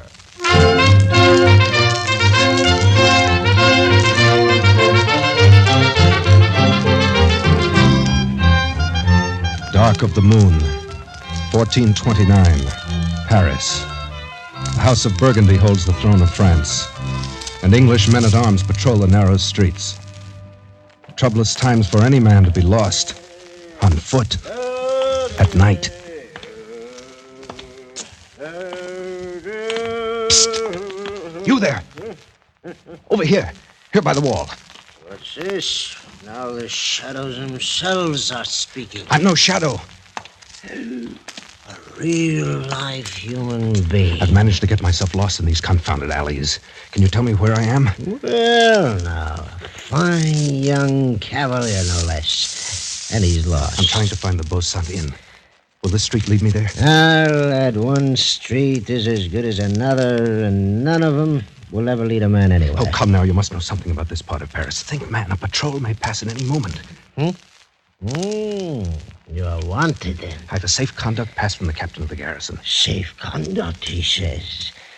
And to find what a good that'll do you here in the dark of the night. Well, you're certainly not helping my chances any. No, lad. The only safe conduct you have is that sword swinging at your side. Wait, quiet. A patrol. They're coming this way. I'm inclined to think you're right. I've got to run for it. Tell them nothing. When I should tell what to whom? Wait, halt! Someone's there. Speak up. Who are you? Speak up, is it? And you a blundering pack of 2-day grenadiers that walk like a herd of cattle such as me? Speak up. That served with the mad Prince Charlie himself. May he rest in peace. An old campaigner, eh? Hey, where you from, soldier? Fontainebleau, from a smarter outfit in bivouac than the likes of you in quarters. A bit in the scups, eh, man? Seen anybody about, old-timer? Naught but shadows and tankards of ale. Fine French cavalier who departed hence without a bio leave just now. Where'd he go? Oh, who knows? Perhaps he went one way, maybe the other. Though I think it was the other there. All right, men. Arms. French cavalier, eh? We'll have him like a fowl in a spit. Spread out. Cover the street. Keep an eye out. Don't let him slip away between you. Forward now. Search every corner.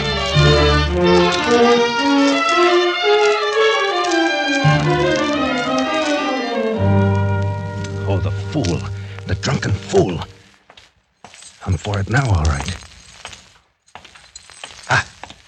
This cross street. There's a bare chance they'll pass it by. If I can only get through here.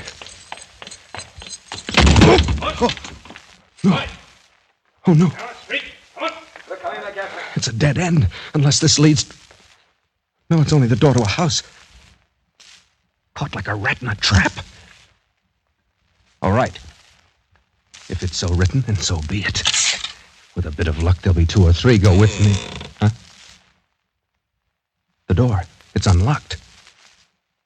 I can push it open.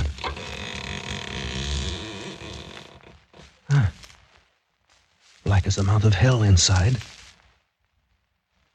Well, what have I got to lose? There. Look alive now. You have to be here someplace. Turn up that door, you dog! Can't you see the crest above it? He's not here. He's gone. That he has. Didn't come in here after all. All right, back to the corner. He's a sly one for sure. That was close. Too close. Now to get out of here, and no one in the house will ever be the wiser. Huh? What's this? The door's locked. Well, it's a trap. But why? Why would such a thing be done? I came in here by chance, 1 chance against 1,000,000. Wait. The light. Somewhere inside the house. Well, by all rights, I should be dead at this moment. So...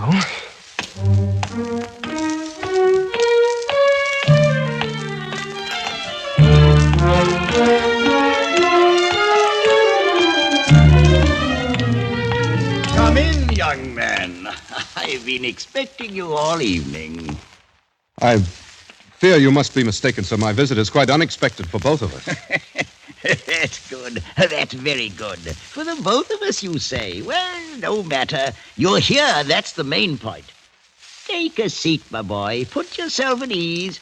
We'll arrange our little affairs presently. There seems to be some misunderstanding. You see, your door was standing... Oh, the door. Ah, that was a little piece of ingenuity. Don't you agree? So you must know that I had no intention of intruding without an invitation. Without an invitation, is it? Well, we old people are used to such reluctance. When it touches our honor, we cast about until we find some way of overcoming it. And so, my boy, invitation or not, you are, believe me, most welcome. I hope you'll pardon my saying it, but I haven't the slightest idea what you're talking about. Oh, so that's it. Dead to rights, but still pretending, eh? Ah, you're a clever rogue. Sir, all right. My name is Denis de Beaulieu. I am not a guest in your house by my own choice, and I am not accustomed to being Nor is the house of Maltois accustomed to certain things, of which you well know. Maltois? I should have expected better treatment at the hands of one of the most honored families of France. Honored indeed, until you, Monsieur de Beaulieu, took it upon yourself to dishonor us. Sire de Maltois, I have attempted to explain that I took a stand before your door to fight off a patrol which I'd encountered in the street. I assure you I had no slight intention of forcing myself Since it seems impossible for you to converse with any degree of reason, may I bid you good night? Sir, if you have your right wits, then you're insulting me grossly. And if not, I have no desire to spend further time with a lunatic. You young fool. Thinking to get away so easily. No power on earth can make me stay here any longer, even if I'm forced to hack that door of yours to pieces. I me. And now, will you please sit down, my dear nephew? Nephew? You lie in your teeth. I said sit down. You think for a minute that I made a little contrivance for the door and stopped short with that? You want to be bound hand and foot until your bones crack inside of you, then get up. Try to get away. But if you'd rather stay a free young buck, agreeably conversing with an old gentleman, sit where you are in peace. You mean then I am a prisoner here?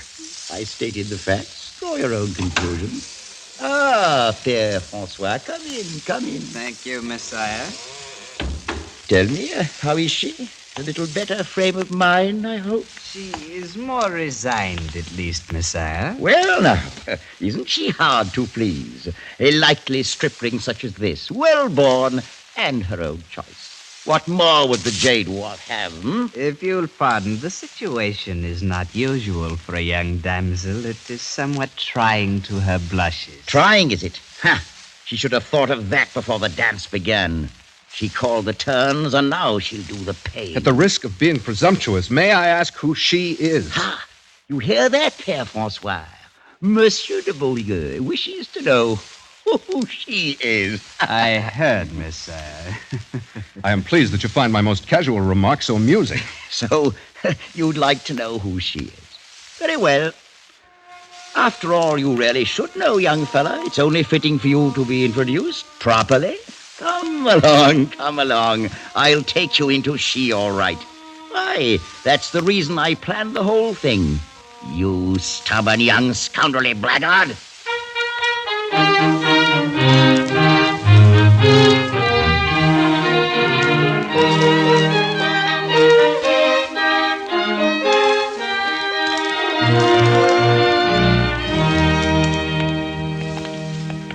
Come along, my boy.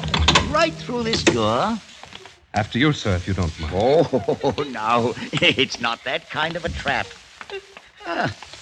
Here we are. How are you, my dear? Oh, please, Uncle. Please have some pity on me. Pity?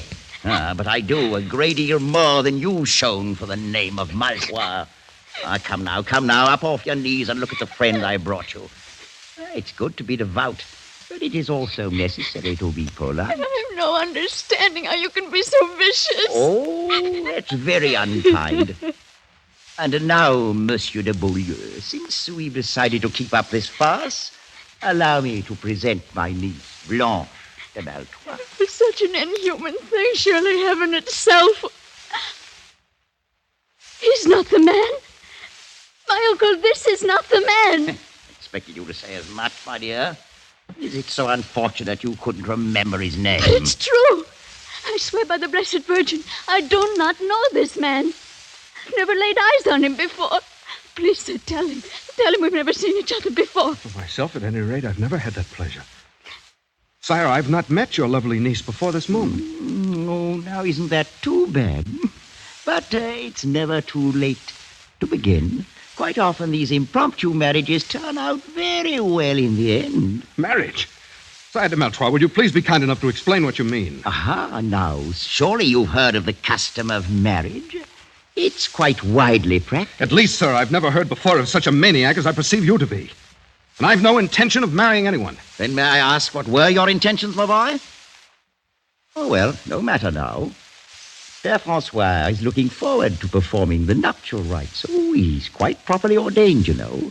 So, shall we say, in 2 hours? Meanwhile, I suggest you become better acquainted. Wait! Uncle, you can't be in earnest. I swear to you I'll kill myself before I'll be forced on this young man. Forced? Oh, come now, my dear Blanche. Is it possible that you think I'm lying? That you still believe this is the man? Frankly, I do. And then you're wrong. I refuse utterly even to consider Enough, my such... dear.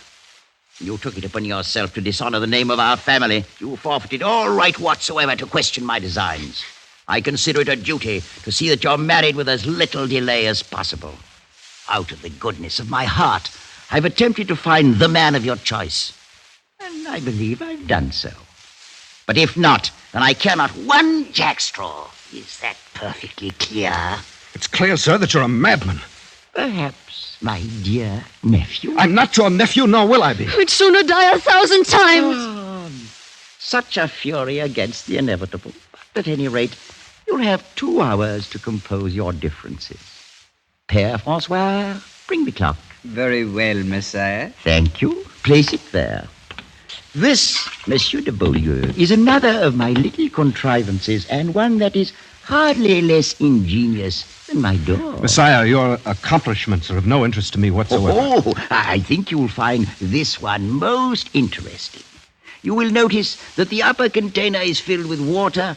In exactly 2 hours, all of the water will have dripped into the lower vessel, and at that time, I shall return. Remove the plug, Père Francois. Clever, isn't it? Well, genius is so rarely appreciated. And now I'm quite sure you'd sooner carry on your interview without an audience.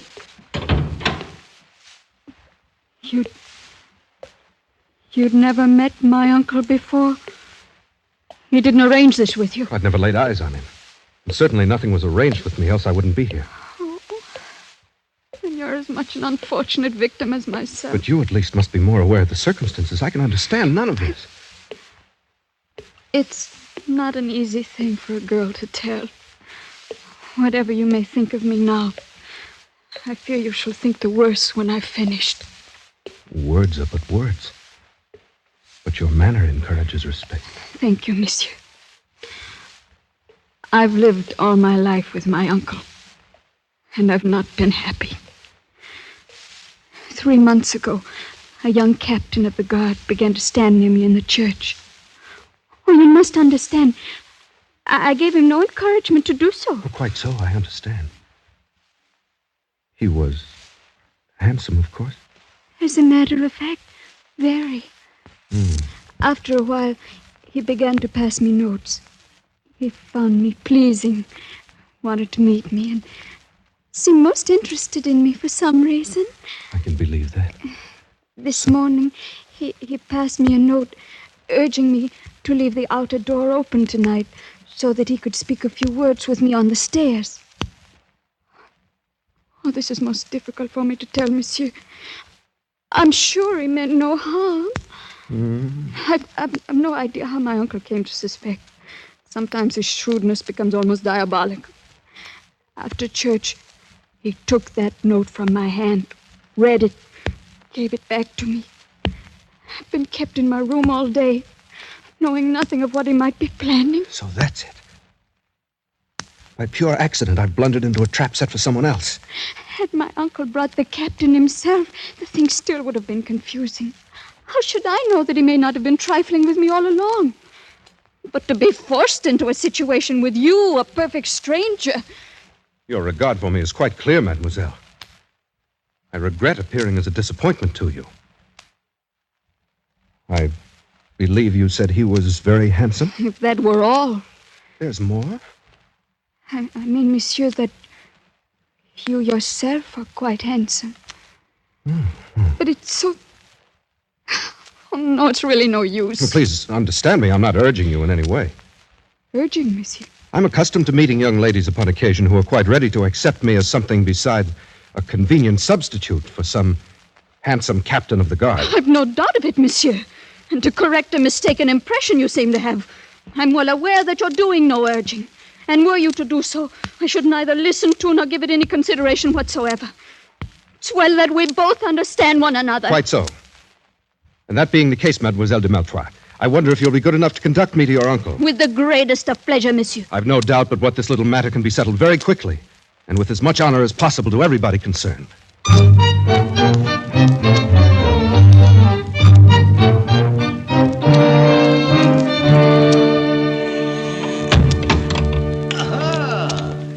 The full 2 hours weren't necessary. Already harmonious accord rises triumphant. On the contrary, Sire de Maltroit, your assumption is entirely false. Oh, what a pity. Well, Père François, there's nothing to it. We'll simply have to wait a while longer. As you say, Messiah. I fear it may be much longer than you think. In fact, forever. That's a very long time indeed. And you, my dear niece, what are your sentiments in the matter? I will not marry this man. Do what you may, uncle, I will not marry him. Right back where we started. Can it be that our young friend is lacking in perception, Père François? It is possible, Messiah. I'm not, at any rate, lacking in a sense of honorable conduct. Dragged in here against my will, I've addressed your niece in the manner of a gentleman. I found her charming, lovely, delightful. Monsieur. But now I have the honor of declining your offer of her hand. Let that end the matter. It's not as simple as that. Take a look from my window there, and tell me what you see on the wall beneath it. What do you mean? See for yourself. Whatever it is can have no bearing on the matter.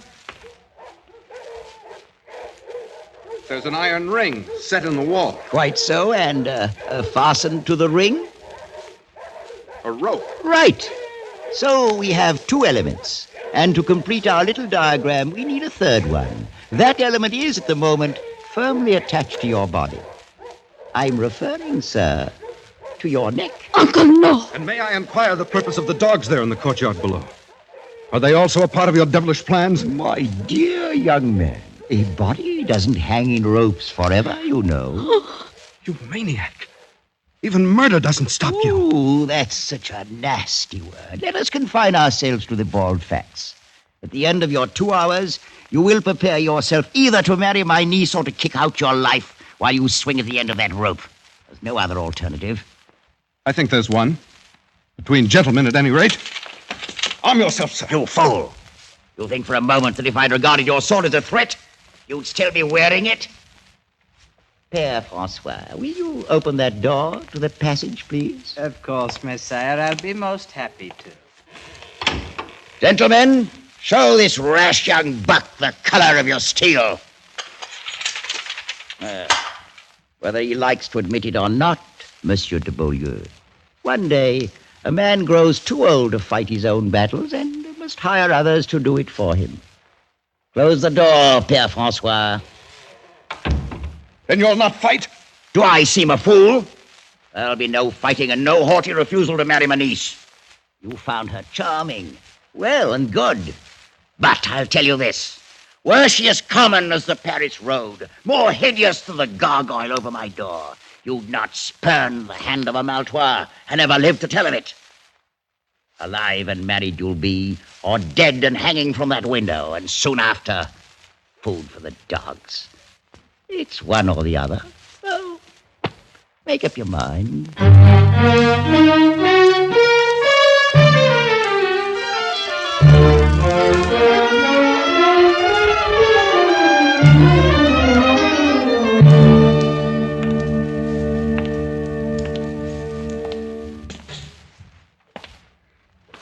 Please, Monsieur de Beaulieu, why do you not sit down? Your concern is most gratifying, mademoiselle. But since I have such a short time to live, I doubt that I'll grow very tired. If the time be short, then why do we waste it in formal speeches? As you will. Listen to it. Drip, drip, drip. That devilish clock, like an artery opened and life's blood itself dripping away. Well, I've sat here and thought until my whole mind's in a great whirl. Please, you really shouldn't trouble yourself so much. I can't bear to have you slain for my sake. Monsieur de Beaulieu, I will marry you gladly. You must think, then, that I stand very much in fear of death. Oh, no. I've had reason to see that you're no coward. I've asked for no pity. If a thing has to be, then that's the end of it. Oh, sir, you misunderstood me. Why, the great nobility with which you faced my uncle should have removed all question about your bravery had such doubts existed. That is most kind of you to say so. Not, of course, that anyone could raise such questions once they'd seen you. Death's another incident. That's all. Oh, but life's a better one. You'll agree, then? I'm afraid you underrate the difficulty.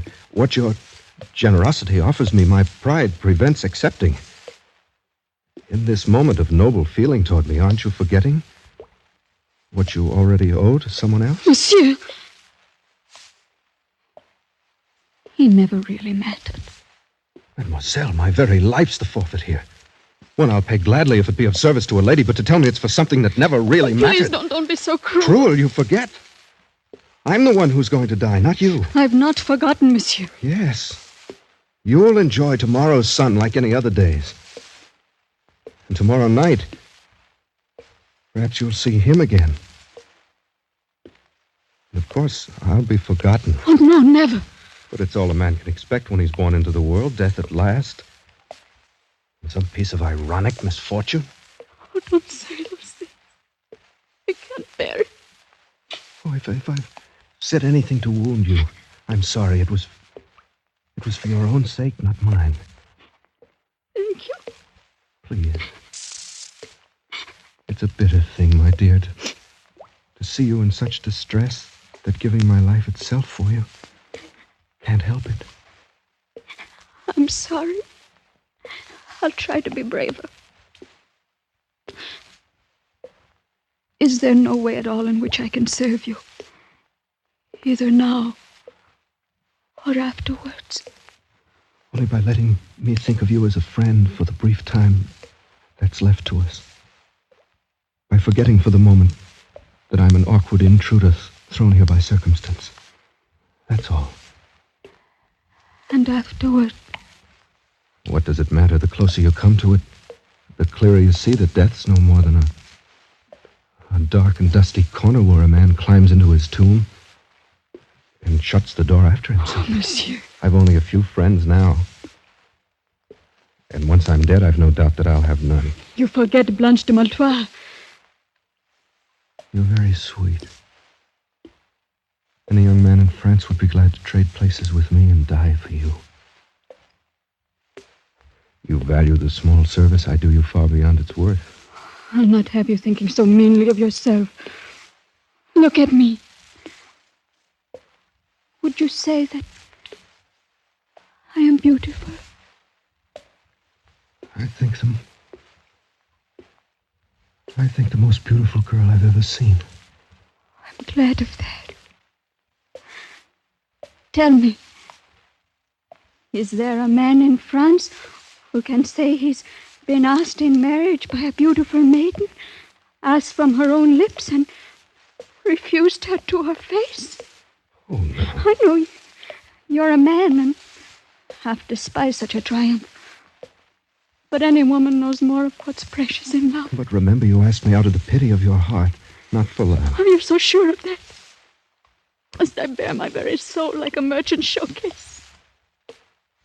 You're very good.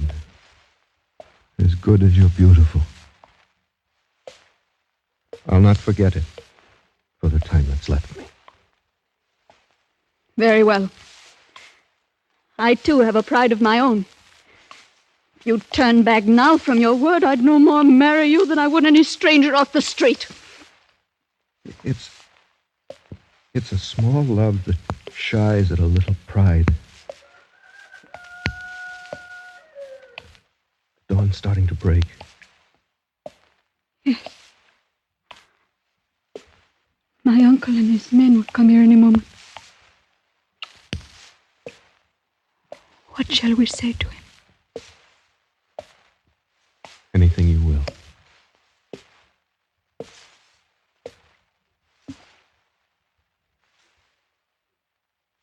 Oh. All of my life I'll weep for you. And weep the more because it was you. If I'm wrong, it's a great price I'm paying for it. One I'd not pay if I didn't care for you so dearly. Care for me? Oh, no, it's you who are being kind. It was in the moment your uncle brought me into you and you raised your face to look at me. That's when I knew. Oh, strange. For it was then I felt it too. You've seen already that I'm not afraid to die. Oh, you're not. I know it. Blanche, is it really true, not something born of pity? I swear by all that's holy. I love you, Denny. Oh, my beloved.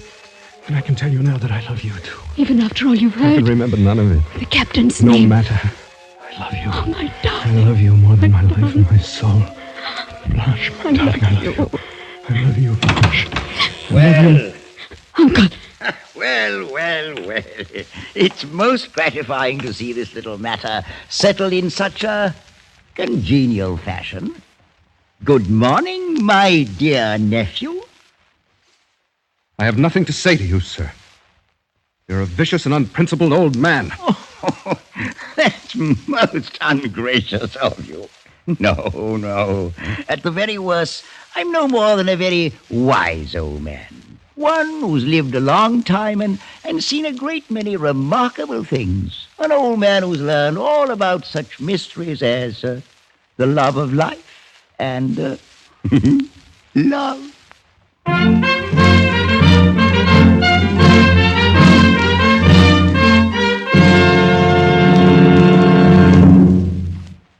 The Sire de Maltroit's Door by Robert Louis Stevenson was adapted for radio by Les Crutchfield and produced and directed by William N. Robeson, with Elliot Lewis as Denis, Peggy Weber as Blanche, and Ramsey Hill as the Sire de Maltroit. The special musical score was conceived and conducted by Cy Fewer.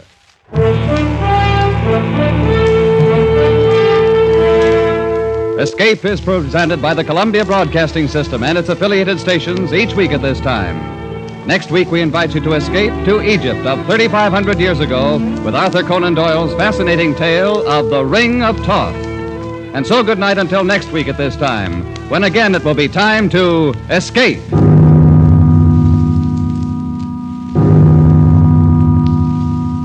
This is CBS, the Columbia Broadcasting System.